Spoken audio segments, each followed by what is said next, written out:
নমস্কাৰ বন্ধুসকল, স্বাগতম জনাইছো মোৰ আন এটি ভিডিঅ'লৈ। আপোনালোকক আজি জনাবলৈ গৈ আছো বৰষা যেতিয়া নামে ধাৰাবাহিকখনত অভিনয় কৰা ৰদালি বিষয়ে। আৰু তেখেতে বহুতো শৰ্ট ফিল্মত অভিনয় কৰিছে। তাৰ ভিতৰত আলটোতো মই তোমাকে পাওঁ, এই শৰ্ট ফিল্মখন বহুতো জনপ্ৰিয় হৈছে। আপোনালোকে চাব পাৰে, ডেছক্ৰিপশ্যনত লিংক থাকিব। ৰদালিৰ প্ৰকৃত নাম হৈছে যশস্বী ভূঞা। তেখেতৰ জন্ম হৈছিল বিশ্বনাথ চাৰিআলিত। তেখেতৰ ঘৰত মাক, দেউতাক আৰু এগৰাকী বায়েক আছে। দেউতাকৰ নাম জ্যোতি ভূঞা আৰু মাকৰ নাম মাধুৰী ভূঞা আৰু তেখেতৰ বায়েকৰ নাম কাব্যশ্ৰী ভূঞা। যশস্বী বাৰ ঘৰত মতা নাম হৈছে মৃকু। এইবাৰ ক'বলৈ ওলাইছোঁ তেখেতৰ শিক্ষাৰ বিষয়ে।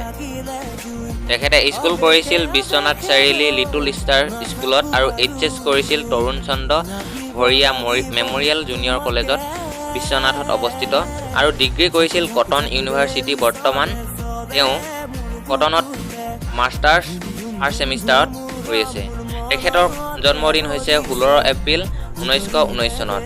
ধন্যবাদ। যদি ভিডিঅ'টো ভাল পালে লাইক, কমেণ্ট, শ্বেয়াৰ কৰাৰ লগতে চেনেলটো ছাবস্ক্ৰাইব কৰিব।